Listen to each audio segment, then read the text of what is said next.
Welcome to another episode of My Wife's Asleep. I'm your host, Sean Boucher. Today, joining me on this episode, very funny man, comedian starting out in Sarasota, Mr. Everett Anthony. What's going on, everybody? How you doing? I'm doing all right. Thank you for asking. Hell What's up to the 7 people in South Africa who listen to this podcast? How we doing? yeah. Dude, I got my Spotify wrap up, and it was like 2 in Amsterdam, and then like 7 in South Africa. I was like, how the fuck did I swing that? It was the same thing that was happening with our podcast. We'd get like crazy views in just the weirdest countries in the world. Like, how are you finding us?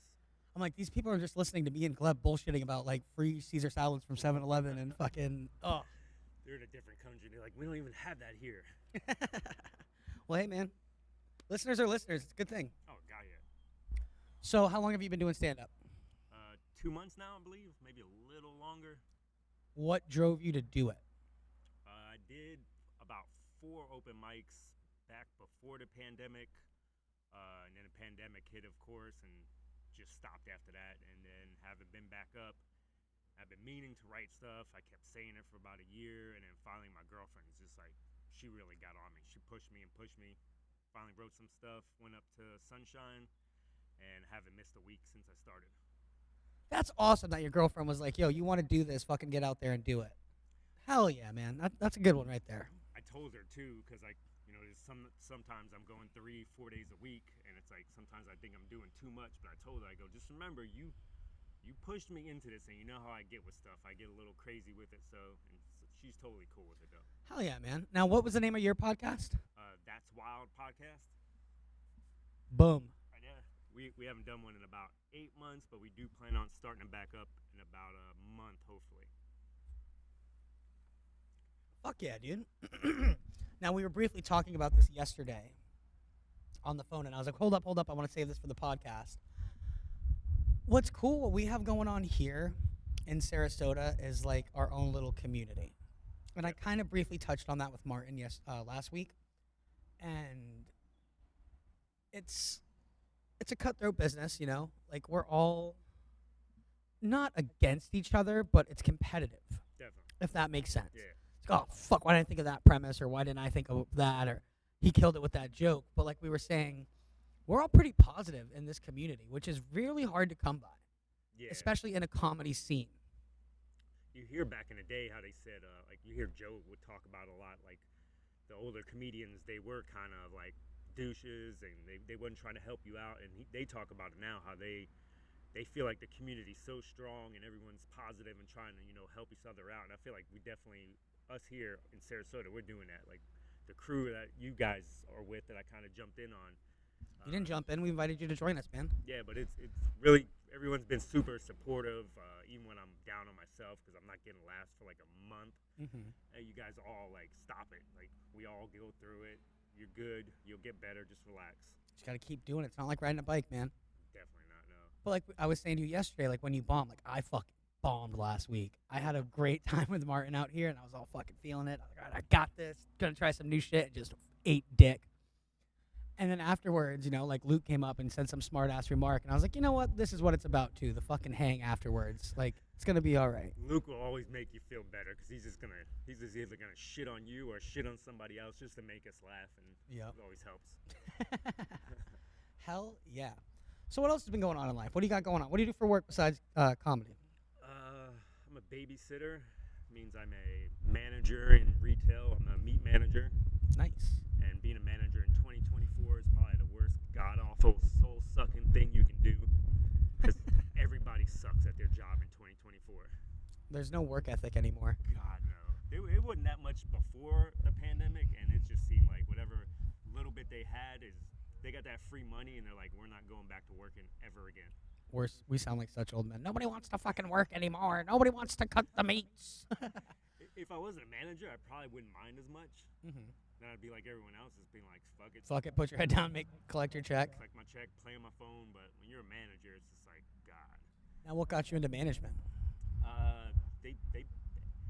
I was a manager when I was 18, a dairy manager, which I didn't want that position. I got pushed into it, and then when I turned 25, You get pushed into a lot of shit. Hey, you're gonna be the dairy manager. You're gonna go and do fucking comedy. You gotta buck back, bro. So What do you really want to do, Everett? wherever you guys push me, that's where I'll go. You push me into porn, hey, Be doing some weird stuff in about a month. But it You was, see the setup we have here. I have those capabilities.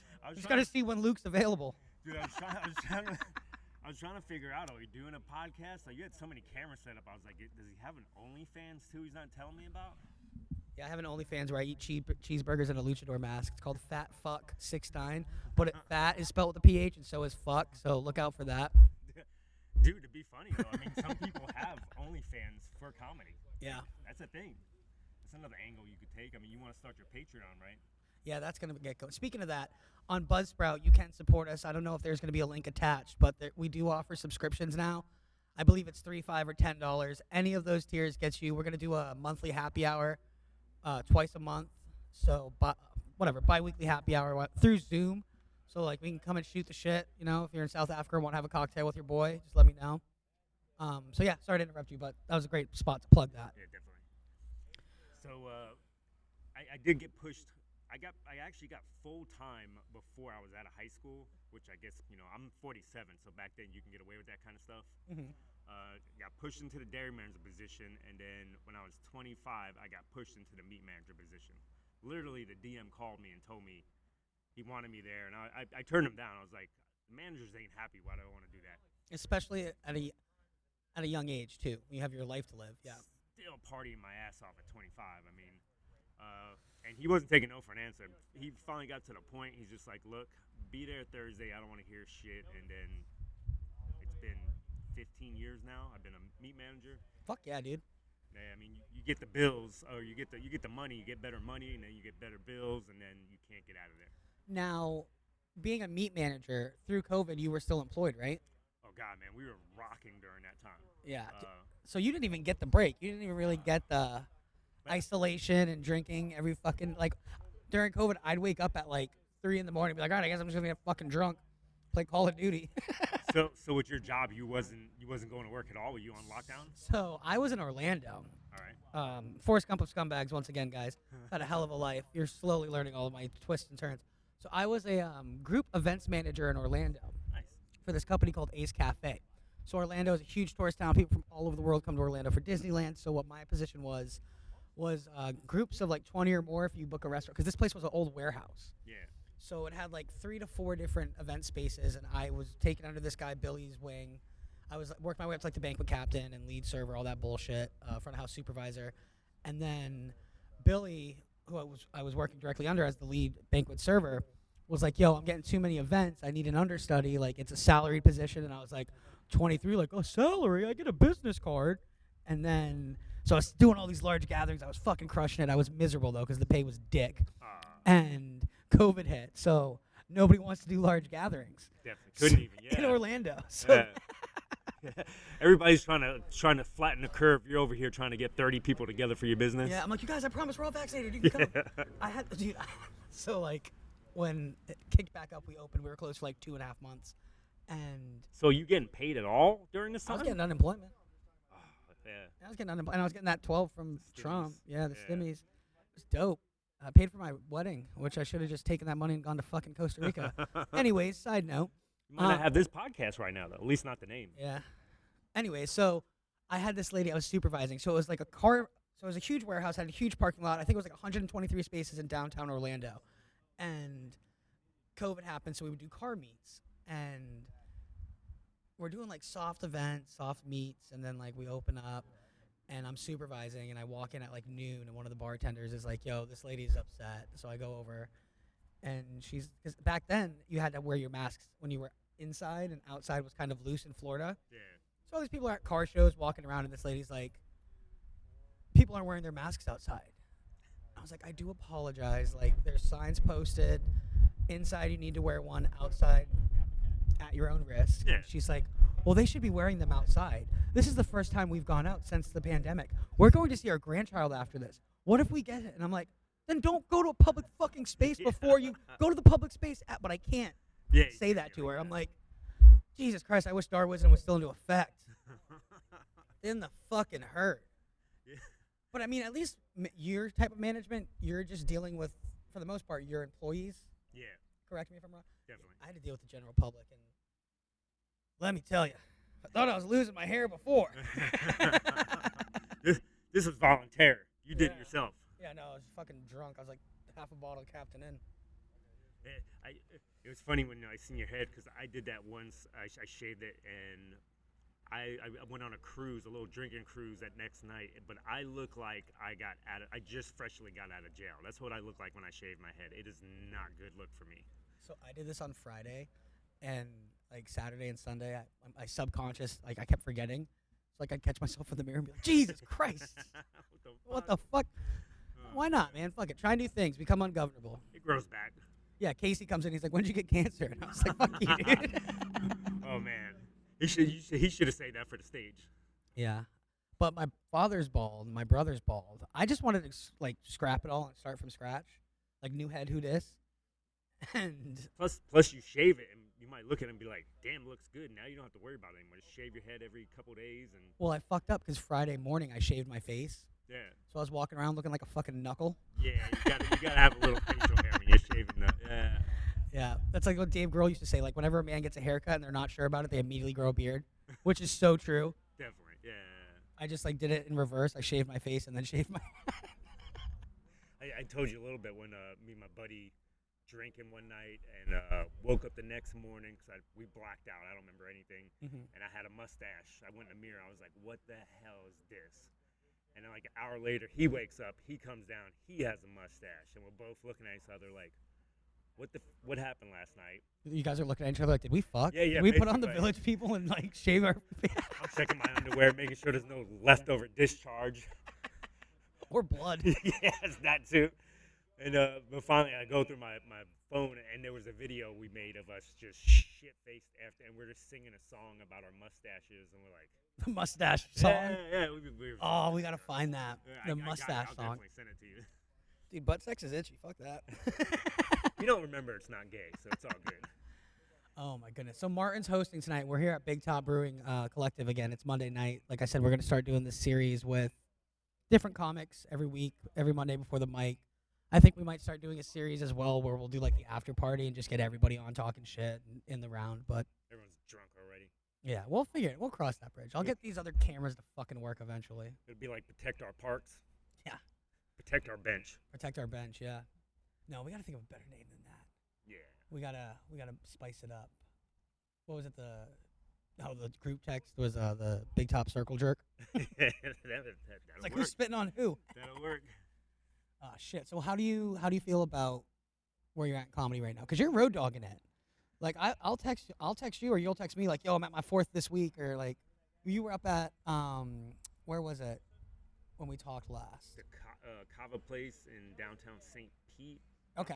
I don't even remember the name of the damn place. First time I've been there. Wasn't really a crowd there. You know how Kava places are. It's not usually a crowd there for comedy, but I will say the actual bar itself, the Kava bar, was a really dope setup. Like I told my girl, I was like, we need to come back here just to chill. But like I told you, they also give you 10 minutes. Okay, that's good to know. Get more time. How long did you do? Did you time it? Yeah, I didn't do that long because I wasn't really prepared. I didn't realize until like the guy before me, because he's like, all right, I still got 4 minutes left. I'm like, 4. I asked the host, I'm like, what do we get? He's like 10. I'm like, oh, that's good to know for next time. I can try some new stuff. My dad, if you're ever in that pinch again, me and my dad were talking because he was saying how he does like presentations and shit for the hospital. And I said, you know what, stand up, I'm getting confidence and stuff that I didn't think I had. And he was like, how I look at it, and it registered with me. He goes, how I look at it, and it applies to stand up.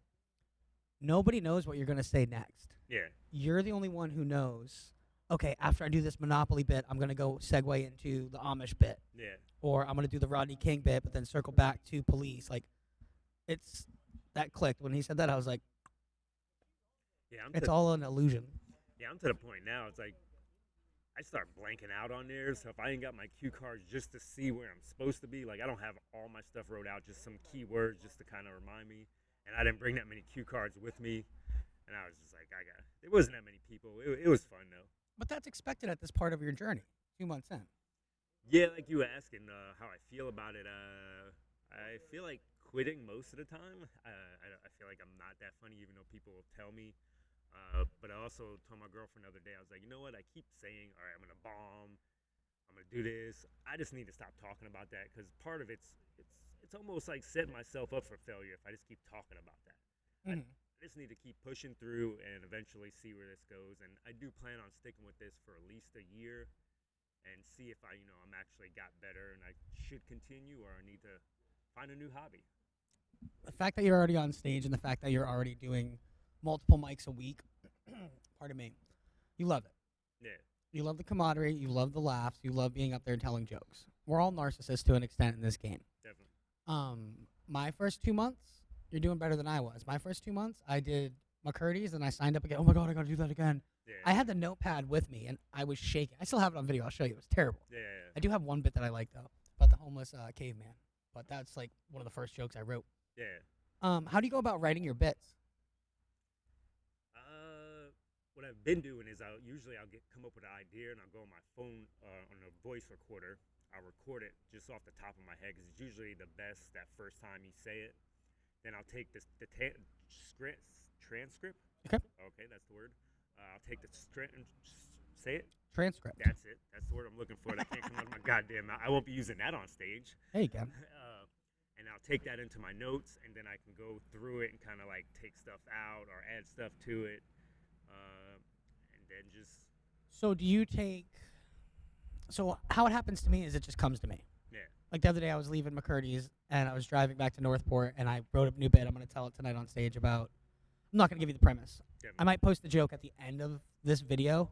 I'll add that, and then cool. yeah. That's a good idea. And I can do a joke for you if you want. I'll film your set. Anyways, it'll just come to me. I'll be driving, and I was like, oh, delivering pizzas. Boom. Okay, and then I got home and just wrote it all out, had a couple drinks, sent it to Luke at 2:30 in the morning, as I usually do. Yeah.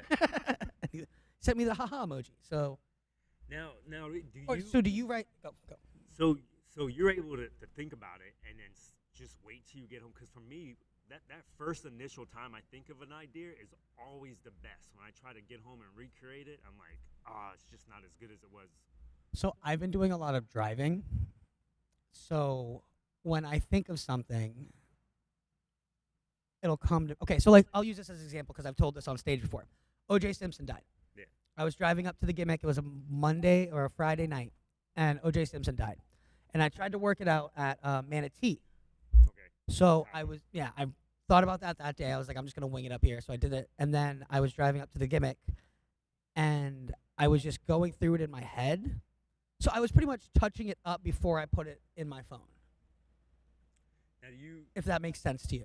Do you have it like almost where you want it, or you just kind of have like you know where the beginning is, you know where you got to hit the middle, and you know what your end is, and then fill in from there, or?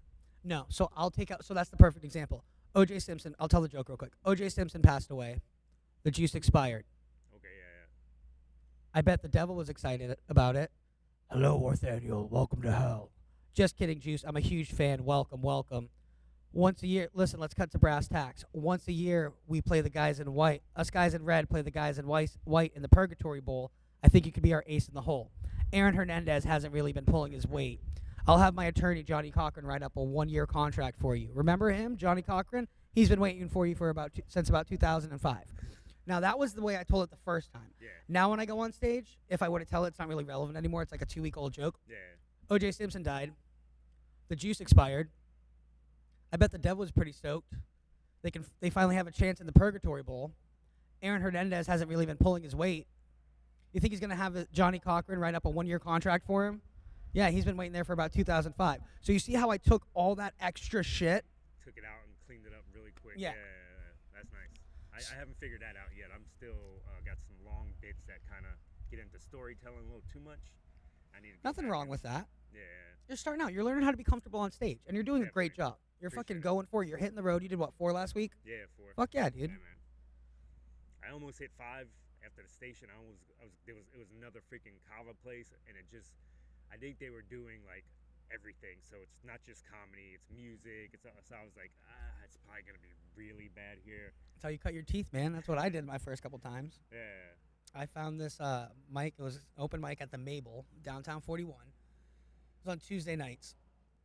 And it was mixed media, so it was a lot of SoundCloud rappers, a lot of acoustic guitarists, like 2-man bands, and he would give you 15 minutes. Oh, nice.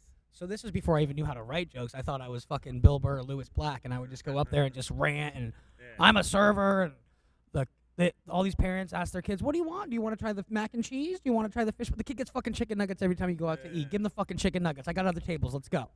And I had a table of servers one time, and it worked. I had them, and that was the first time I was like, "Fuck yeah, I related," and I clicked with people. Hell yeah. I did 9 extra minutes of bullshit that didn't work, but those 30 seconds worked. Yeah.